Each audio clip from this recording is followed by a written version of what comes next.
FUL All Young and the Restless next week update June 29th to July 3 to 6. Welcome back to our channel. Follow Genoa City Gossips. Today is a beautiful, sunny Monday, which is the perfect contrast to the absolute darkness and chaos currently unfolding on our screens. Grab your favorite snack, pour yourself a massive cup of coffee, and settle in because we have a lot to unpack. We are diving deep into the madness of this week's episodes, and let me tell you, I have so much to say. I cannot believe they are letting Patty Williams get away with this again. I mean, seriously. I am sitting here staring at my screen late at night, absolutely fuming over this June 29th episode. React first, explain later. That is my motto right now because my brain is just short-circuiting. Patty has officially lost whatever tiny shred of sanity she had left, and I am both here for the drama and completely exhausted by her endless antics. We have been watching this woman terrorize the Abbott family for literal decades. Remember when she poisoned little Summer Newman? Or when she literally stole Dr. Emily Peterson's face with plastic surgery just to marry Jack? Yeah, didn't work then either. And this new desperate act is just sending me over the edge. I have been watching since 2015, and honestly, reading up on her history just makes me realize that Jack Abbott has the worst luck with women in the history of daytime television. Let's talk about the setup for this kidnapping because I am laughing and screaming at the same time. Jack and Kyle actually came up with a half-decent plan to trap Dr. Lawrence Markham. It was a solid strategy. Kyle is supposed to lure this incredibly shady, corrupt doctor to Crimson Lights for a meeting. Meanwhile, Jack is supposed to use that distraction to sneak into the house to rescue Diane. But wait, who is lurking in the background while they discuss this highly sensitive, life-or-death tactical rescue mission? Patty Williams, and she is literally hiding behind a potted plant. A potted plant, you guys. Am I the only one who finds this hilariously cliché? It's like we're back in a 90s cartoon. How does nobody notice a grown woman with a history of violent psychotic breaks lurking behind a ficus in the middle of a public space? So because Patty was eavesdropping like a cartoon villain, she knows the whole plan. And now Jack is missing, just straight up gone. I am sorry, but how does Jack Abbott, a powerful, wealthy grown man, just vanish into thin air? Patty obviously intercepted him before he could get to Diane, and now I am terrified. Did she drug him? Did she whack him over the head with a heavy object? Is she holding him hostage in that same terrifying, barred room with the padded cell where Diane is currently trapped? I swear, if Patty tries to force Jack to recreate that gross magic they had on the yacht while Diane is chained to a radiator in the next room, I am going to throw my remote at the television screen. Jack has been through enough. He is just trying to save his wife, and now he is playing right into the hands of his most unhinged stalker. And poor Kyle. I know some people are loving this whole Abbott crisis because it gives them a break from the boardroom drama, but personally, my heart is just breaking for Kyle. He is sitting at Crimson Lights, sipping his coffee, trying to play it cool while interrogating Dr. Markham. And you just know Kyle is sitting there realizing, wow, this guy is a total creep. The vibes are entirely off. The medical jargon Markham uses is probably fake. His demeanor is way too calm. And Kyle is a smart guy. He is putting the pieces together. But the real tragedy here is that while Kyle is successfully distracting Markham, his own father is getting kidnapped by a lunatic. Kyle's panic when Jack doesn't answer his phone is going to be palpable, and it is going to break me. Think about Kyle's history. He already lost his mom when Diane faked her death for years, leaving him to grow up thinking she was murdered. The trauma of abandonment is so deeply ingrained in Kyle's psyche. And now his mother is missing again, and his father has just vanished without a trace. Kyle is going to lose his mind, and honestly, I do not blame him one bit. He is going to feel so guilty because this was their joint plan. He is going to blame himself for not watching Jack's back. I just hope Kyle teams up with someone ruthless to find them. Maybe Phyllis and Sharon, they survived Martin Laurent, so they know a thing or two about escaping crazy doctors. Wait, I'm getting ahead of myself. I need to breathe. Okay, back to the point.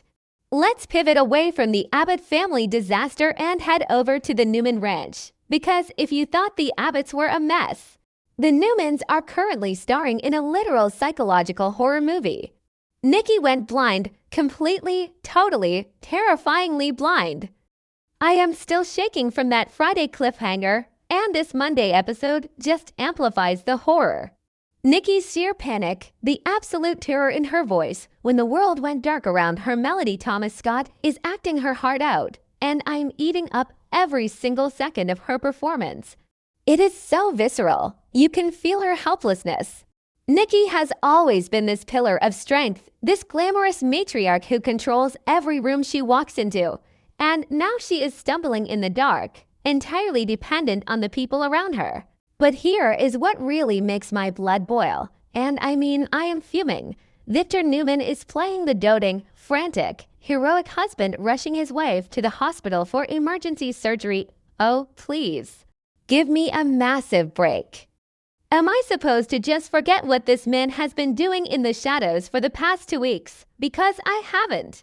This is arguably the worst, most despicable thing Victor has ever done to his beloved wife. And that is saying a lot considering he once brought a Marco Anicelli doppelganger to town to sleep with Phyllis. Victor literally used Nikki's blinding, agonizing headaches to manipulate her. He drugged her.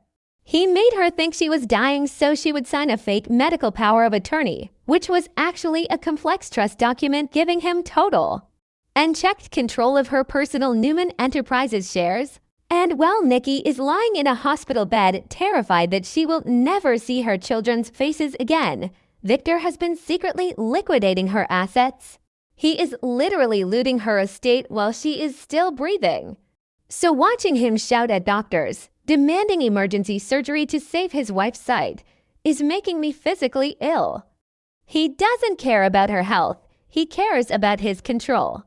He is putting on this grand performance of the devoted husband so that nobody looks too closely at the financial documents he just filed. It is sick, it is twisted, and it is classic Victor Newman. He always justifies his abuse as protecting the family, but there is no protecting here. This is pure theft and emotional abuse. I am so glad Victoria is starting to catch on. Victoria is the only one who sees through his absolute BS right now. She noticed the asset liquidation, she knows her father's patterns, and she is connecting the dots. I am begging the writers on my hands and knees, please let Victoria expose him. Do not let this get swept under the rug. If Victor gets away with this without Nikki finding out that he stole her life's work while she was blind and heavily sedated, I will riot. Victoria needs to march into that hospital room, wait for Nikki to wake up, and drop the absolute bomb on her father. The betrayal Nikki will feel is going to be earth-shattering, and frankly, Victor deserves every ounce of rage she is going to throw at him. Let's talk about this emergency surgery, though. What are the actual stakes here? Is Nikki going to be permanently blind? I kinda doubt they would permanently blind a legacy character like Nikki Newman. But then again, why end our loves to drag out a medical storyline for maximum angst? If she wakes up from this surgery and still cannot see, the emotional fallout is going to be massive. Imagine Victor having to look into her unseeing eyes, knowing he robbed her blind. The guilt should absolutely eat him alive, but this is Victor we're talking about. He lacks a normal human conscience. He will probably just use her blindness as a convenient excuse to keep her isolated at the ranch so she never finds out about the corporate theft.